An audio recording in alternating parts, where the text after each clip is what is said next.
আমরা বলেছি যে আজকে আমরা কি শুরু করব না ডিফারেনশিয়াল ইকুয়েশন, অর্থাৎ কিনা আমরা আজকে যেটা শুরু করছি ভালো করে দেখো, সেটা হচ্ছে এই ইউনিট 4টা, অর্থাৎ কিনা ডিফারেনশিয়াল ইকুয়েশন। এই differential equation and mathematical models, এইটা বলে যেটা লেখা রয়েছে, ম্যাথমেটিক্যাল মডেলস আমরা পরে প্রয়োজন হলে একটু বলবো, পরীক্ষায় কিছু আসে। আজকে আমরা যেটা প্রথম শুরু করব, আলোচনা করব, ভালো করে দেখো, সেটা হচ্ছে এই জেনারেল সলিউশন কাকে বলে, পার্টিকুলার সলিউশনস কাকে বলে, এক্সপ্লিট সলিউশনস কাকে বলে, ইমপ্লিট সলিউশনস কাকে বলে, এবং সিঙ্গুলার সলিউশনস কাকে বলে। এগুলো কিন্তু সবই হচ্ছে সলিউশনস, খেয়াল রাখতে হবে।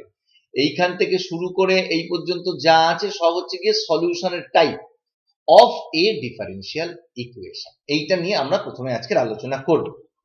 ভালো করে দেখো, ওয়ান বাই ওয়ান আমি দেখাবো, খেয়াল রাখ। প্রথমে আমি বলছি যে ডিফারেনশিয়াল ইকুয়েশন কাকে বলে। আমরা আগের দিন বলেছি, তাও আরেকবার একটু বলছি, যে যেকোনো একটা ইকুয়েশন তার চেহারাটা হচ্ছে এরকম, যার মধ্যে থাকবে হচ্ছে গিয়ে independent variable x, dependent variable y, dy dx, ভালো করে দেখো, তারপর থাকবে ডি2ওয়াই ডিএক্স স্কোয়ার, এই তারপরে এরকম অনেক কিছু থাকতে পারে, থ্রি ওয়াই ডিএক্স কিউব থাকতে পারে, আর কিছু প্যারামিটারস বা কনস্ট্যান্ট আমরা যা বলি, এইগুলো যদি থাকে তাহলে এইটাকে আমরা বলি, ভালো বলতে খেয়াল রাখবে, অর্ডিনারি ডিফারেনশিয়াল ইকুয়েশন। তোমরা যখন আবার 5th সেমিস্টারে যাবে তখন আমরা যেটা করবো সেটাকে বলা হয় পার্শিয়াল ডিফারেনশিয়াল ইকুয়েশন, পিডিই। এইটাকে বলা হয় অর্ডিনারি ডিফারেনশিয়াল ইকুয়েশন। তাহলে যে কোনো একটা ইকুয়েশন যার চেহারাটা হচ্ছে এরকম, যার মধ্যে থাকবে X independent variable, Y dependent variable, তার সঙ্গে ওয়াই ড্যাশ অর্থাৎ কিনা d y d x, Y two dash অর্থাৎ কিনা ডি2ওয়াই d x square, Y three dash dot dot dot dot dot. তার মানে ডিফারেনশিয়াল গুলো থাকবে first order, second order, third order. তাহলে এইটাকে আমরা বলি কি না অর্ডিনারি ডিফারেনশিয়াল ইকুয়েশন বা ওডিই। ওকে, এবার এর সলিড, এর ডিগ্রি কি হয়, অর্ডার কি হয়, সেটা নিয়ে আমি অলরেডি আগের দিন একটু বলেছি, এখন আর আমরা এটা নিয়ে আলোচনা করছি না, হায়ার সেকেন্ডারিতে তোমরা করেছো। আমরা এবার যেটা বলছি যে সলিউশন এর চেহারাটা কেমন হবে, এইটা আমার খুব ইম্পর্টেন্ট, আগে জেনে নিতে হবে যে সলিউশন, এই ধরনের ইকুয়েশনের সলিউশনের চেহারাটা কেমন। এর আমরা বেশ কয়েকটা জিনিস আমরা, সেটা কি একটু আমি জাস্ট কনসেপ্ট দিয়ে বলি। যদি এটা ফার্স্ট অর্ডার ফার্স্ট ডিগ্রি বা ফার্স্ট অর্ডার, ভালো করে খেয়াল রাখো, ফার্স্ট অর্ডার হয়, তাহলে এর যে জেনারেল সলিউশন, কাকে বলে জেনারেল সলিউশন সেইটা বলতে হবে, কারণ ওখানে লেখা রয়েছে এটা একটা জেনারেল সলিউশন এক্সিস্ট। এই জেনারেল সলিউশন কি হবে না, তার মধ্যে যে সলিউশনের মধ্যে একটা, ভালো করে খেয়াল রাখবে, আরবিট্রারি কনস্ট্যান্ট থাকবে, আরবিট্রারি কনস্ট্যান্ট। তোমরা দেখেছো যে একটা কনস্ট্যান্ট আসে, তোমরা বলো ইন্টিগ্রেটিং কনস্ট্যান্ট, ওটাকে বলা হয় আরবিট্রারি। তাহলে যে সলিউশনের মধ্যে একটা আরবিট্রারি কনস্ট্যান্ট থাকবে তাকে আমরা বলি জেনারেল সলিউশন। আমরা একটা এক্সাম্পল দিচ্ছি, আগে এক একটা করে প্রত্যেকটা একটা করে এক্সাম্পল দেবো, খেয়াল রাখ। দেখো আমরা একটা এক্সাম্পল দিচ্ছি, তোমরা সবাই এটা জানো, এই করে এসছো তোমরা এই অঙ্ক। মনে করো এইরকম একটা differential equation, 1 plus x square dy plus 1 plus y square dx equal to 0। ভালো করে দেখো, তো এটা একটা first order first degree differential equation. কেন না আমি এটাকে এরকম ভাবে লিখতে পারি, আমি এরকম না লিখে এরকম লিখতে পারতাম, dy dx, ভালো করে দেখো, into 1 plus x square plus 1 plus y square equal to 0। তাহলে দেখো x আছে, y আছে, এবং dy dx, শুধুমাত্র dy dx আছে। তাহলে ফার্স্ট অর্ডার এবং ফার্স্ট ডিগ্রি, এই বিষয়ে কোনো সন্দেহই নেই। তাহলে এই যে ডিফারেনশিয়াল ইকুয়েশনটা বা এই যে ডিফারেনশিয়াল ইকুয়েশনটা, এটা হচ্ছে আমাদের first order first degree differential equation. বেশ, এর সলিউশন তো তোমরা নিশ্চয়ই করেছো, এটা বলার কিছু নেই। এইখানে আমরা আলোচনা করব আবার আলাদা করে। এই যে ইকুয়েশনটা, সেটাকে সেপারেশন অফ ভ্যারিয়েবল বলা হয়, আমরা এটা একটু পরেই আবার দেখাবো। সেপারেশন অফ ভ্যারিয়েবল হায়ার সেকেন্ডারিতে তোমরা করেছো, সেটা হচ্ছে এইটাকে আমি লিখতে পারি এরকম ভাবে, dy 1 প্লাস এক্স স্কোয়ার এবং 1 প্লাস ওয়াই স্কোয়ার দিয়ে ভাগ করে দিলে এটা সিম্পলি হয় dy by 1 plus y square plus dx by 1 plus x square. দেখে নাও সবাই, আমি ধরবো, করতে দেব, ইকুয়াল টু 0। আমি ইন্টিগ্রেট করব, ইন্টিগ্রেট করলে এটা হবে কত, 1 by 1 plus y square dy, এটা হয় tan ইনভার্স। দেখো এটা হয় tan ইনভার্স y, আর এটা হয় tan ইনভার্স x, তাহলে ইকুয়াল টু 3। এই যে সিটা, এই সি হচ্ছে গিয়ে আমার কি না আরবিট্রারি, মানে যে কোনো কিছু হতে পারে। আরবিট্রারি মানে হচ্ছে এটা যা খুশি হতে পারে, এই আরবিট্রারি কনস্ট্যান্ট, এই এটা হচ্ছে আমার আরবিট্রারি কনস্ট্যান্ট। তাহলে এই যে আমাদের সলিউশনসটা বেরোলো, এই যে ডিফারেনশিয়াল ইকুয়েশন সলভ, তার মধ্যে কি আছে না একটা আরবিট্রারি কনস্ট্যান্ট আছে। আমি বলেছি যে আরবিট্রারি কনস্ট্যান্ট যদি থাকে, ভালো করে দেখো, তাহলে সেই সলিউশনটার কি নাম দিয়েছিলাম? General solution. আমাদের সিলেবাসের মধ্যে আছে জেনারেল সলিউশন কাকে বলে, ভালো করে বুঝতে হবে। তাহলে এই যে সলিউশনসটা আমি পেলাম, এই সলিউশনসটাকে আমি বলবো কি না general solution. This is general, GNERAL solution. ভালো করে, বেশ, এইটা হয়ে গেল আমাদের জেনারেল। পার্টিকুলার সলিউশনস কাকে বলে? দেখো আমাদের আগে ওই সিলেবাসের মধ্যে এখানে পার্টিকুলার সলিউশনের নামও আছে। আমরা যে সিলেবাস আমরা দেখিয়েছি, দেখো এখানটা আছে জেনারেল সলিউশনের পরেই আছে পার্টিকুলার সলিউশন, খেয়াল রাখবে। তাহলে পার্টিকুলার সলিউশনের চেহারাটা কেমন হবে না, এই সি এর যদি একটা নির্দিষ্ট মান আমি বসিয়ে দিই, এই সি এর যদি আমি একটা নির্দিষ্ট মান বসিয়ে দিই, ধরো আমার tan inverse x plus tan inverse y equal two যদি আমি 3.5 লিখি, এটাও কিন্তু একটা এই ডিফারেনশিয়াল ইকুয়েশনের সলিউশন, কিন্তু সি এর একটা পার্টিকুলার মান বসিয়ে। কখনো কখনো এরকম আমাদের করতে হয়, কখন করতে হয় না, ধরো এরকম একটা ইকুয়েশন দিল, তারপরে বলে দিল y at 1, এরকম একটা বল, মানে x যখন 1 হবে আর কি, তখন y এর মান বলে দিল মনে করো 0। তাহলে এইটা যদি বলে দেয়, এটাকে বলে ইনিশিয়াল ভ্যালু প্রবলেম। এরকম যদি বলে দেয়, তখন আমি কি করবো না, x এর মান এখানে 1 বসিয়ে দেবো আর y এর মান 0 বসিয়ে। তাহলে x এর মান যদি 1 বসে, tan ইনভার্স 1 তার মানে হচ্ছে কি π/4 হবে, আর tan ইনভার্স 0 মানে 0 হবে। তাহলে c এর মান কত হয়ে গেল? π/4। তাহলে tan inverse y plus tan inverse x equal to যদি আমি π/4 বসাই, তাহলে যে সলিউশনসটা বেরোলো তাকে বলা হয় পার্টিকুলার সলিউশন। তাহলে পার্টিকুলার সলিউশন আমি কেমন করে পাচ্ছি? ভালো করে দেখো, জেনারেল সলিউশনে যে সি আছে আমার আরবিট্রারি কনস্ট্যান্ট, তার একটা পার্টিকুলার মান যদি আমি বসিয়ে দিই, দেন that also become a solution of the differential equation, and that solution is known as particular solutions of these differential equation. Particular solution of this differential equation. তাহলে পার্টিকুলার সলিউশন আমরা কেমন করে পাই না, জেনারেল সলিউশনের একটা মান বসিয়ে আমরা পার্টিকুলার সলিউশন পাই। তাহলে দুটো জিনিস আমরা বলে দিলাম, একটা হচ্ছে জেনারেল সলিউশন কাকে বলে আর পার্টিকুলার সলিউশনস কাকে বলে। আমরা একটা এক্সাম্পল নিয়ে দেখাবো। বেশ, এরপরে আমরা যেটা দেখাবো সেটা হচ্ছে না explicit solution, আর তার সঙ্গে ন্যাচারালি একটু এটাও আসবে, এটা থাকুক বা না থাকুক, implicit solution। দেখ explicit solutions কাকে বলে না, ওই যে ডিফারেনশিয়াল ইকুয়েশন আমি নিয়েছি, f নিয়েছি, x নিয়েছি, y নিয়েছি, y ড্যাশ নিয়েছি, y ডাবল ড্যাশ নিয়েছি, এই যা যা আর কি আমার আছে, এরকম করে আলফা বিটা নিয়েছি, এই হচ্ছে আমাদের ডিফারেনশিয়াল ইকুয়েশন ছিল।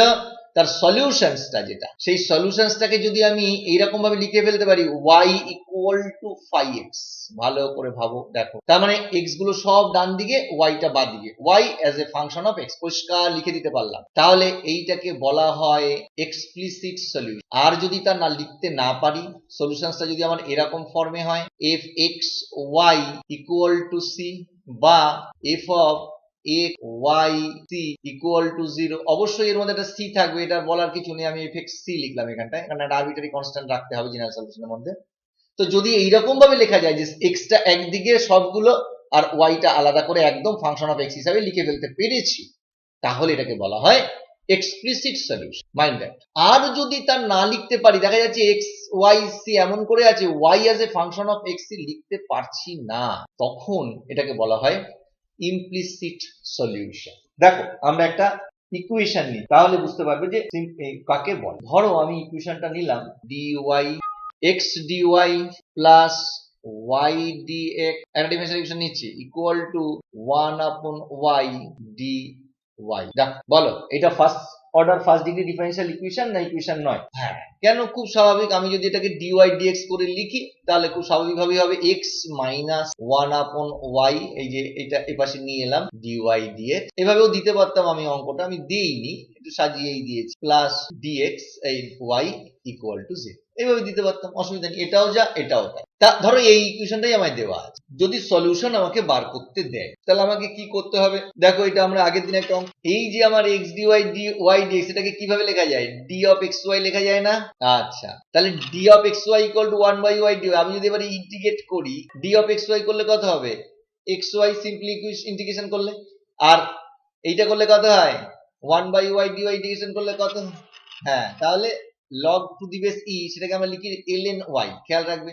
আর তার সঙ্গে একটা, তাহলে সলিউশনের চেহারাটা কেমন হলো ভালো করে দেখো, সলিউশনের চেহারাটা কেমন হলো xy minus ln y equal to c. এখান থেকে কি চেষ্টা করেও তুমি y equal to function of x লিখতে পারবে? ভাবো লেখা যাবে না, তার মানে এখান থেকে ওয়াইটাকে যে আমি বার করে নিয়ে আসতে পারবো, ফলে এইভাবে আমি লিখতে পারছি না। তাহলে সলিউশনটা এইভাবেই রাখবো, আমরা হাই সেকেন্ডারিতে এরকম অনেক রেখেছি, সমস্যার কিছু। This is the solution. এই যে সলিউশনটা লিখলাম যেখান থেকে ওয়াইটাকে as a function of X আমি বার করতে পারছি না, এইটাকে বলা হয় ইমপ্লিসিট সলিউশন। আর আমরা আগে যে সলিউশনসটা করেছিলাম, ইকুয়েশনসটা করেছিলাম, কেমন হয়েছিল সলিউশনসটা? tan ইনভার্স, আমি একবার লিখছি, tan inverse y plus tan inverse আগে ইকুয়াল টু সি লিখেছিলাম তো, তাহলে এখান থেকে লিখতে পারি না, দেখো তো y equal to tan of c minus tan inverse x, দেখো লেখা যাচ্ছে কিনা? তাহলে এইটা দেখো ডান দিকে x আর c ছাড়া কিছু নেই, এটা আমার phi অফ x c। তাহলে আগে যে সলিউশনসটা পেয়েছিলাম সেটাও জেনারেল সলিউশন, কেন কি আরবিট্রারি কনস্ট্যান্টস আছে সি। এখন যেটা পেয়েছি সেটাও আমার জেনারেল সলিউশন, কেন কি আরবিট্রারি কনস্ট্যান্টস আছে সি। কিন্তু এইটার চেহারাটা কেমন, y as a function of x c লিখে দিতে পারছি, কিন্তু এইটা ওয়াইটাকে বার করতে পারছি। তাহলে এইটাকে বলা হবে ইমপ্লিসিট সলিউশন, আর ওই যে যেটা করেছি এইটাকে বলা হবে এক্সপ্লিসিট সলিউশন। এই তাহলে ইমপ্লিসিট সলিউশনের চেহারাটা হচ্ছে এরকম, আর এক্সপ্লিসিট সলিউশনের চেহারা হচ্ছে y ইকুয়াল টু 5x লিখে দিচ্ছি, ব্যাস। একটু পরে অঙ্ক দেব, করবে দেখবে। তাহলে আর বাকি রইল কি আমাদের? বাকি রইল আর একটা, সেটা একটু অন্যরকম, সেটাকে বলা হয় কি না সিঙ্গুলার সলিউশন। যদিও সিঙ্গুলার সলিউশন তোমাদের বার করা একটা ছোট মেথড আমি শিখিয়ে দেব, কেন কি এটা ফার্স্ট অর্ডার ফার্স্ট ডিগ্রিতে আসে না, এটা ফার্স্ট অর্ডার হায়ার ডিগ্রিতে আসে। এইটা সাধারণত আসে ফার্স্ট অর্ডার হায়ার ডিগ্রি, সেটা তো আমাদের সিলেবাসের মধ্যে নেই, কিন্তু যাই হোক তবুও সিঙ্গুলার সলিউশন যেহেতু উচ্চারণ করা আছে, আমরা ফার্স্ট অর্ডার হায়ার ডিগ্রির একটা মেথড দেখিয়ে দেবো যার সাহায্যে সিঙ্গুলার সলিউশন পাওয়া যায়। So what is the singular solution? Singular মানে হচ্ছে ম্যাথমেটিক্সে খুব, তো দেখো আমি একটা ডিফারেন্সিয়াল ইকুয়েশন আমি তোমাদের কাছে লিখছি, দেখো y equal two x dy dx, ভালো করে দেখবে, প্লাস 5 dx dy। আচ্ছা, তো দেখো আমি যদি সিঙ্গুলার সলিউশন বলি, এই যে ইকুয়েশনসটা পেয়েছি এর যদি আমি জেনারেল সলিউশনস লিখতে চাই, তাহলে জেনারেল সলিউশন আমি এখনই লিখতে পারি, আমি লিখছি না, বেশ। তাহলে এটা ফার্স্ট অর্ডার সেকেন্ড ডিগ্রি একটা ডিফারেনশিয়াল ইকুয়েশন, আমি এটা জেনারেল সলিউশনসটা লিখছি না, জেনারেল সলিউশনস লেখাই যায়, কোনো অসুবিধার কারণ নেই, আমি দরকার হলে দেখিয়ে দেবো লিখে। কিন্তু আমি একটা ইকুয়েশনস লিখছি, দেখো y square equal two 20x, ভালো করে দেখো এই যে আমি সলিউশনসটা লিখেছি এর মধ্যে কি কোথাও আরবিট্রারি কনস্ট্যান্ট আছে? নেই, ভালো করে দেখো এখানে কোথাও আরবিট্রারি কনস্ট্যান্ট নেই, বেশ। এটাকে যদি আমি, এইটা কি এইটার সলিউশন হবে একবার একটু দেখে নি, আগে চেক করে দেখে নি whether this is a solutions of these equations or not, এটা এর সলিউশন কি না, এটা আমরা একবার দেখে নি। তো আমরা দেখবো কি করে, আমি এটাকে যদি ডেরিভেটিভ করি তাহলে 2y dy dx হবে ইকুয়াল টু এদিকটা হবে কত 20, তাহলে y dy dx ভালো করে দেখো ইকুয়াল টু কত হবে 10/y, এটা dy dx হবে 10/y, এটাকে মুছে দাও, দেখো ঠিক লিখছি কিনা দেখবে, কিন্তু ভুল করলে বলবে। তাহলে dy dx হচ্ছে 10/y, বেশ। দেখি তো বাদিকে আমি এই যে রাইট হ্যান্ড সাইডে আমি বসিয়ে দেখি যে এইগুলো dy dx এর মান বসিয়ে দেখো তো কত হয়। তাহলে x dy dx মানে হচ্ছে 10/y প্লাস 5 dy dx হচ্ছে গিয়ে আমার 10/y, তাহলে dx dy কত হবে y/10, তাহলে যে y/2 x/y, এইটার দিকে তাকাও, y ইকুয়াল টু হচ্ছে গিয়ে 20 ইন্টু x, একটা y ওখানে নিয়ে নিলাম, তাহলে x/y এর মান কত হয় y/20, তাহলে y/20 ইকুয়াল টু হচ্ছে আমার x/y, বসিয়ে দেই এখানে, x/y হচ্ছে কত না y/20, আর এদিকে আছে y/2, তাহলে এই 10 10 20 কেটে গেল, এখানে থাকলো y/2 প্লাস y/2 করলে কত হয় y। দেখো তো এইটা আমার LH এর সঙ্গে সমান হলো কিনা, তাহলে এইটা আমার LHS এর সঙ্গে সমান হয়ে গেছে, LHS এ y ছিল, আবার ডান দিকেও আমি যেটা বসালাম বসিয়ে দিয়ে দেখলাম হ্যাঁ আমার y তো হয়েছে, আলাদা তো কিছু হয়নি, তাহলে আমি বলতে পারি যে এই y square equal two 20x এটাও এই ইকুয়েশনের একটা সলিউশন। দেখো ভুল বলেছি কিনা, এই যে y square equal two 20x সলিউশনসটা পেলাম, খুব ভালো করে খেয়াল রাখবে, এটা হচ্ছে কিন্তু ওই যে জেনারেল সলিউশন লিখেছিলাম তার মধ্যে তো একটা c ছিল, এর মধ্যে কি কোথাও c আছে? c নেই, তাহলে c নেই, তুমি ভাবতে পারো যখন c নেই এটা বোধহয় একটা পার্টিকুলার সলিউশন, না, এটা পার্টিকুলার সলিউশনস নয়, this is not a particular solution. কারণ আমরা যদি জেনারেল সলিউশন বার করি সেখানে সি এর কোনো মান বসালেই এই ইকুয়েশনসটা আসবে না। তাহলে এমন একটা সলিউশন যে সলিউশনটা জেনারেল সলিউশনের কোনো সি এর মান বসালে পাওয়া যায় না, অথচ আমার ডিফারেনশিয়াল ইকুয়েশনটাকে স্যাটিসফাই করে, এমন সলিউশনসকে বলা হয় সিঙ্গুলার। কি বলতে স্যার পেলাম কি করে, সেটা যখন পরে করাবো তখন দেখবো, আমি জাস্ট বোঝানোর জন্য। তাহলে সিঙ্গুলার সলিউশনসটা কি? জেনারেল সলিউশনস পার্টিকুলার সলিউশনস থেকে একটা আলাদা পদার্থ, যেটা জেনারেল সলিউশনের সি এর কোনো মান, তাহলে জেনারেল সলিউশনের সি এর একটা মান বসালাম আর অমনি পেয়ে গেলাম, ব্যাপারটা কিন্তু তা নয়। তাহলে পার্টিকুলার সলিউশনস জেনারেল সলিউশনস ছাড়াও যদি এরকম কোনো সলিউশনস থাকে যার মধ্যে কোনো আরবিট্রারি কনস্ট্যান্ট নেই, সেইটাকে বলা হয় সিঙ্গুলার সলিউশন। এই সিঙ্গুলার সলিউশনের সঙ্গে একটা ইনভেলপের সম্পর্ক আছে, যখন আমরা ইনভেলপ করাবো তখন আমরা বলবো।